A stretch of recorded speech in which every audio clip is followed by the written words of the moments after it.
All right, welcome to today's live stream, and I will start with presentation as always, and afterwards I will have a question and answer, so that you can ask me questions about your hair loss situation, about things you are struggling with, and I will answer them. So let's get started.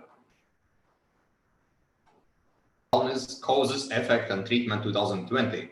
So basically, what I kind of want to talk about is what has happened, what is new, and what we need to kind of basically understand to solve this issue and get back our hair. And the thing with hair loss treatment is that there is not that much new, right? I get bombarded every day in my Facebook newsfeed about different marketing messages, about different oils, different lasers, different ways to address hair loss. But the thing is that most of those things either will not work, or they're not proven to work, or they're very questionable how they will work. And my point here is that today we have enough things, enough treatments that can solve this issue once and for all, right? So basically, there is enough studies that shows that blocking DHT do work. There is enough studies that shows that ketonozcale do have this inflammation. There is studies that shows that the minoxidil does to make hair regrow, and same is microneedling, right? So why add any new treatments to the plan? So that's kind of my point here. And here are a few of the studies I have kind of found for you guys to show you, and you can dive much deeper into it if you want to. But basically, it shows that minoxidil do work. 40% of the guys who do use minoxidil will experience regrow after 3 to 6 months. So it's no question that this thing works, right? And same is finasteride, for example, DHT blocking. It doesn't have to be finasteride, but in this case, and I myself, I also take finasteride, I microdose it. It shows that 86% of the men who take finasteride will have or will be able to slow down hair loss, right? And some of them will also even get some regrowth. And this shows basically that it do work, and it do help to block DHT to get or at least stop the hair fall. And the other one here is basically about ketonozcale that is often added to like shampoos like Nizoral, like Revita, like Regrowth, Dia. And it shows that ketonozcale also do work regarding inflammation. And in some studies, it even shows that it is as effective as 2% minoxidil. And I have been using ketonozcale shampoo for many years. It did help with my inflammation back when I was having scalp problems. I don't use ketonozcale shampoos that often anymore because basically I don't have scalp inflammation. I'm very careful with my diet. I do follow a strict supplement plan, and I do things to avoid getting inflammation in my scalp, like topically, internally. So I don't need to use it that much anymore. But when I was having inflammation, ketonozcale shampoo was very helpful.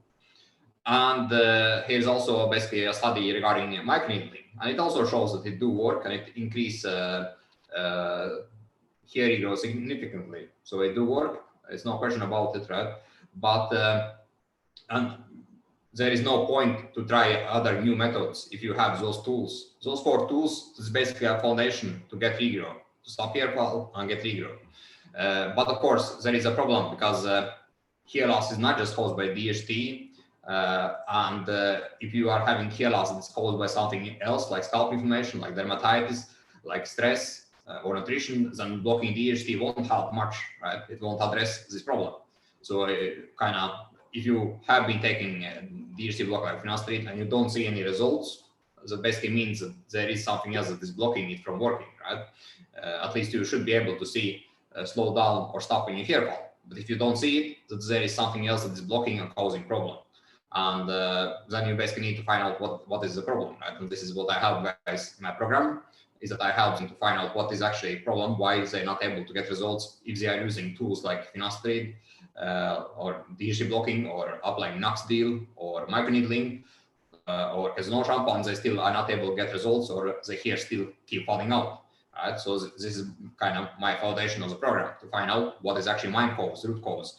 Because if the root cause was just DHT, then blocking DHT by finasteride or supplements would be enough to stop hair fall, or at least possibly get some regrowth as well, right?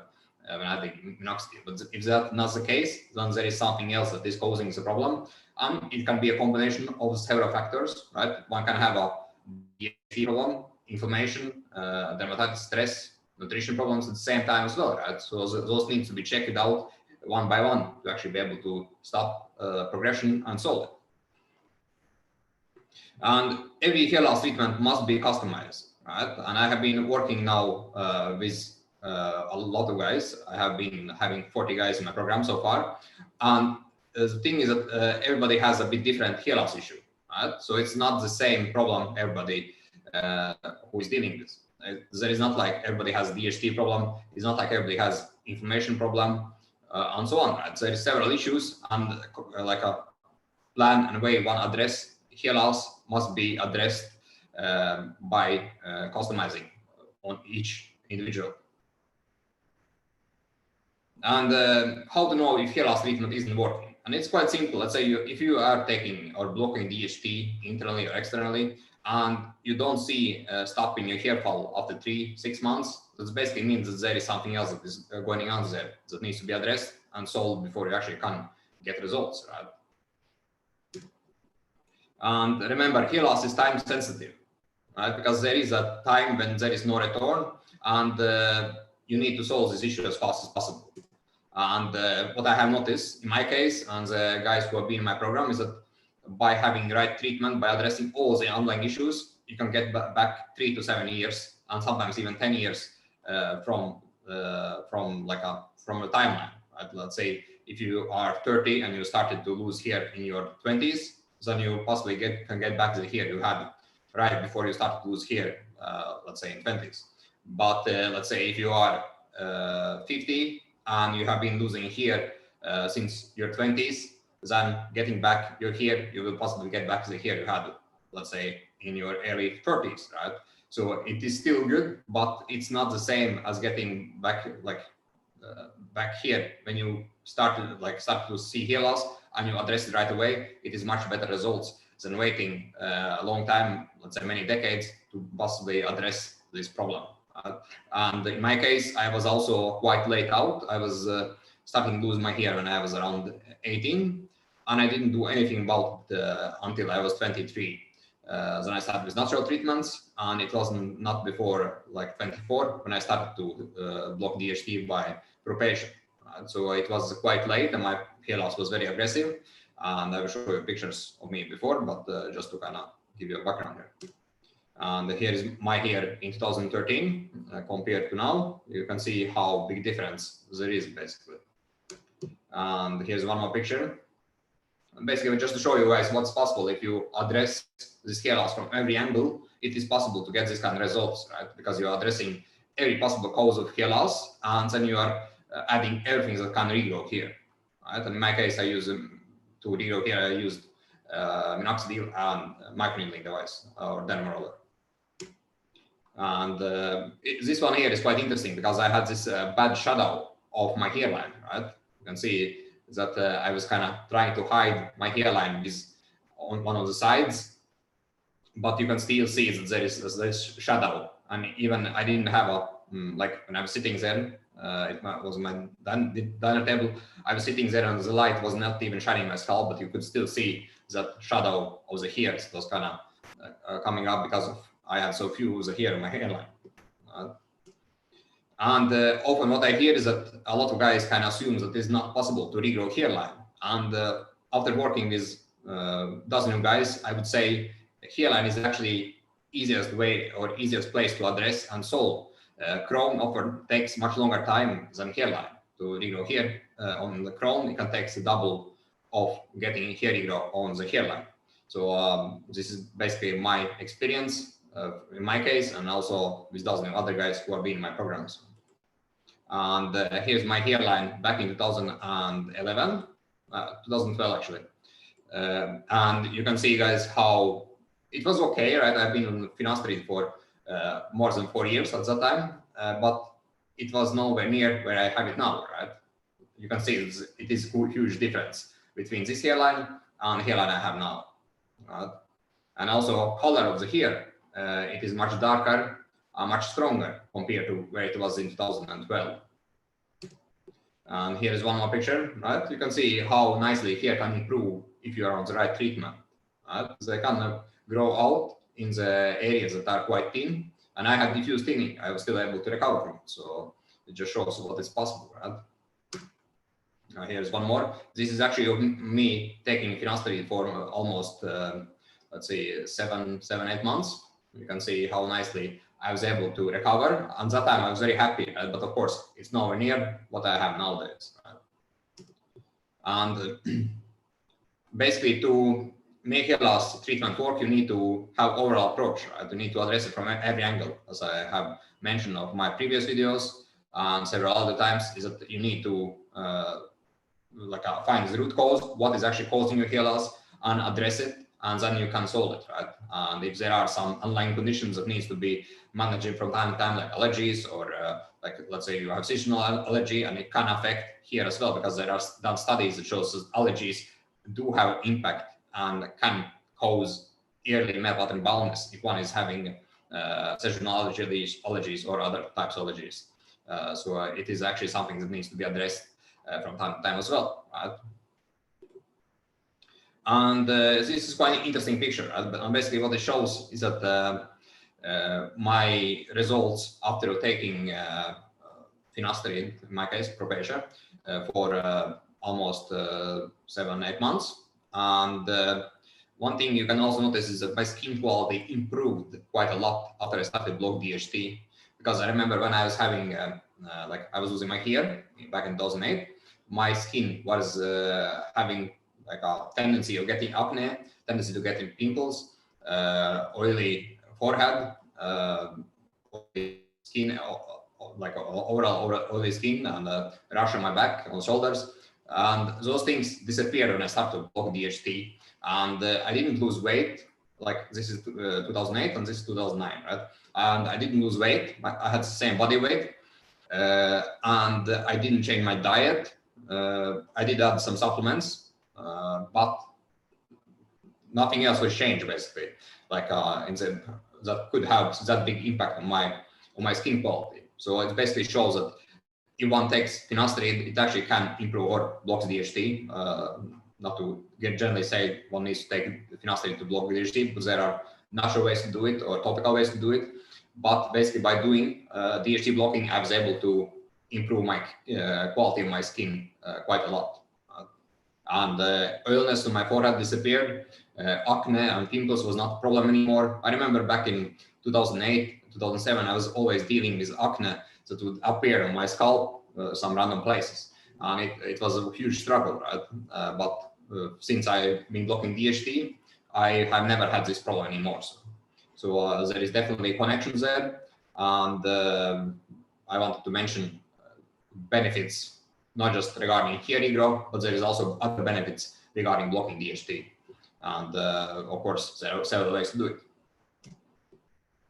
And here is kind of a quick timeline. Basically, I started to lose my hair in 2002. And I tried different ways to hide it and comb it until 2007, 2006, 2007. And then it basically was time when I started to try, I was panicking, so I started to try different natural treatments, lasers, oils, different possible diets could kind of help with hair regrowth, but nothing was working, right? So it was so bad in 2008 that I had like two options, either shave it off or actually take medication. And I didn't know much about Propecia when I started to take it. It was back 2008. And I didn't do much research about it, so I just kind of started to take it. And basically what happened is that I got full recovery in 2010. But unfortunately in 2011, I got scalp inflammation. I did lose almost 50% of my hair. And you can see from other videos, I've been talking about those issues, what happened back then, and how my hair looked like, all this stuff. And then I was struggling with inflammation, allergies, and hair loss for 2 years, from 2011 to 2013. At that time, I also tried different other DHT blockers, the street. I tried also to increase amount of finasteride I was taking to 0.25. I jumped into Proscar. Nothing was working. And basically, my hair was kind of sometimes got better, and then again it fell out again. Right? So it was ups and downs all the time until 2013, when I finally was able to get control of my hair loss by addressing it topically, by addressing it internally with diet and supplements, and basically was able to get control over it. And after 2013, I read a study regarding minoxidil and microneedling, that it was effective to do it, and regrow here. And so I started to do it early 2013. And 2013, I had a full setup here. And I have shown my timeline in several other videos. You can check them out. Everything was fine until 2016, when I started to do kind of, I got too greedy, so I overstimulated my scalp, and it led to hair loss. So from 2016 to 2017, I was panicking because I was losing ground again. And then in 2017, I finally understood what was happening, why I was losing ground. And I restarted my treatment, got back to fundamentals, found out what is happening, why I was losing hair. And since then, basically, I have been maintenance in my hair. And I've been taking finasteride for 12 years, and I still have full set of hair. So if you want to get hair regrow, you cannot have this kind of scalp, right? And this is something I have showed in other videos as well on live stream. But you cannot have this scalp conditions or this kind of conditions in your scalp going on if you want to have results, if you want to regrow your hair, or at least stop hair fall, right? Because if this kind of things like build-ups, oiliness, sebum, itching, dryness, all this stuff are there on the scalp, it will make it impossible to get results and keep those results long term, right? Because they will cause issues. Even if you start with, let's say you start with, you have scalp condition like this, and you start with taking finasteride or otherwise blocking DHT, it may work for some time, but after some time, scalp will get worse and worse, and it will kind of reverse itself, and hair loss will get back on your scalp again. So.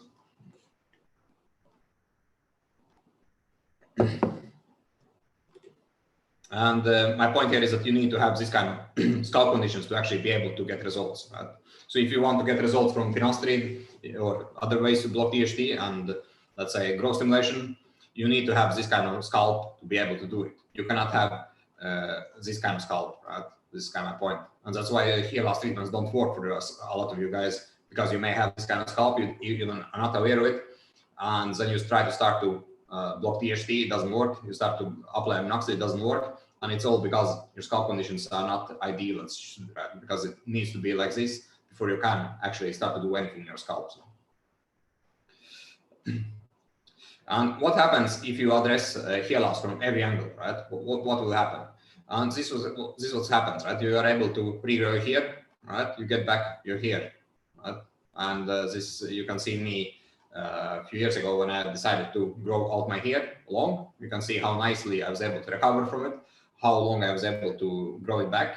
Only reason why I actually cut it down short again is that it was so inconvenient to style my hair, wash them, because I do wash my hair daily, because to avoid getting scalp inflammation again, I need to wash them daily, and it is not convenient. I was using like almost 30 minutes daily just to dry my hair, wash them, apply topicals, all this stuff, right? So it was taking so much time, and that's why I decided that it's much better to have short hair. It's much easier to take care of. But just to show you what is possible if you do address hair loss from every angle and understand what's going on, and basically do the right treatment. So, and here is my hair along with a strong light on the front area, just to show you how thick they are and how good they are looking. So. And this was me in the low point in 2008, and this is when I had having long hairs. So for you guys who want to join the Rapid Regrowth program, you can schedule a call below the video, and it's basically about finding out what is going on for you, see what kind of issues you're having, why you're not getting results, what is stopping you from getting results, and showing the plan for you how to address this problem. So if you want to join my program, it is a 6 months program. You can do it below this video, below in the link.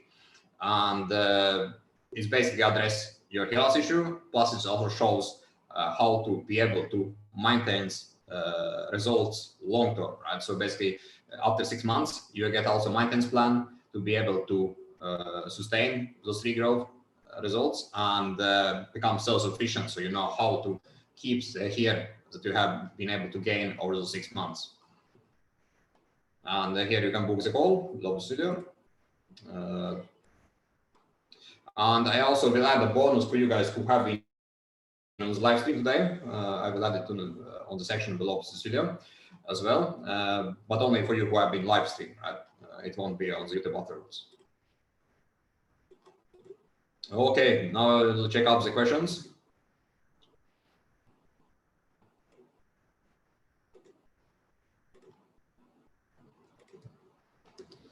Yeah, here is a bonus for attending live stream. I just added it on the chat box, so you can check it out. It's about how to dermal correctly, so you understand how to do it. Let's see the questions. So how many times a week you're using ketonozcale? I do it basically. I do it once a week now, or 2 times a month, depends. But in the past, when I was having inflammation, I was doing it much more often, right? I was doing it 3 to 4 times a week. But now I don't have inflammation, so there is no reason to use it, right? Because I'm blocking DHT with finasteride. I have a right diet and nutrition, so I don't get inflammation anymore. So I don't need to kind of use too much ketonozcale because it do have a draining effect on the hairs. And a question about topical finasteride. Yes, it is a possibility to try out. I have a few guys in my program who do use topical finasteride with great results, so it do work. It also has less chance of side effects. I think like if you check page of minoxidilmax.com, I think they have like a study of topical finasteride, and it basically shows that it can even be more effective than oral finasteride, because topically you are addressing this DHT problems from the topical perspective, right? On the area where you have a problem, right? When you take a pill, like I do, then you're addressing DHT from internally, right? And it can also affect other things that are not that pleasant. So that's why topically can be an option, either for if you are afraid of side effects, or you kind of basically don't want to take oral finasteride. A question about diet. What diet is best for hair loss? High carb or low carb? I will say low carb. I don't have much carbs in my diet. I have a lot of proteins and quite a lot of fats, not as much carbs. So that might cause this problem. So let's say if you have slight scalp inflammation, how often you should wash your hair? I would say daily, right?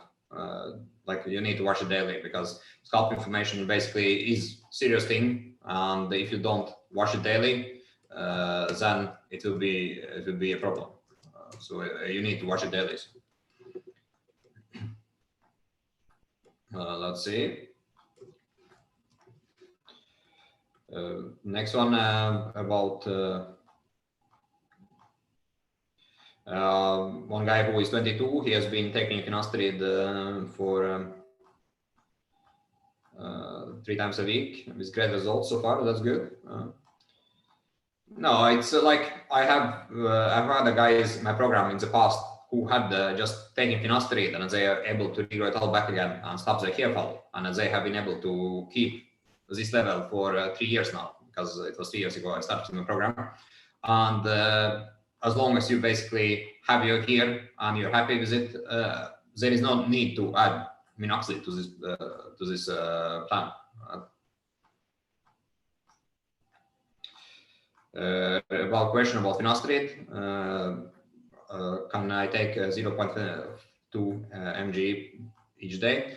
There are studies that shows that it is possible to get or at least stop the hair fall with 0.2 mg. So yes, it is something you can consider, but again, you need to consult with the doctor, because finasteride can have side effects and they are not that pleasant.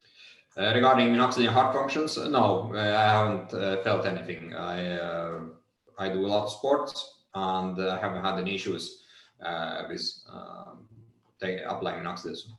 Regarding question about dutasteride, yes, study shows that it is much more potent than finasteride, so it's also possible to getting side effects, or at least a higher chance of getting side effects than with finasteride. So, and I tried dutasteride a few years ago, and basically what happened is that I did get side effects from it after third month of using it, taking it, and I did talk about it in my previous videos. You can check it up, and it was not pleasant, so I haven't taken it ever since. Okay, guys, are there more questions? As I said previously, check out the bonus that I gave you. You can check this video here, and for you guys who want to join my program, you can schedule a call here as well. Otherwise, I will end for today. Yes, a question about the minoxidil side effects. Yes, there are some who are very sensitive to minoxidil, and it kind of causes bad reactions in the body. So one needs to be careful. It's not for everybody.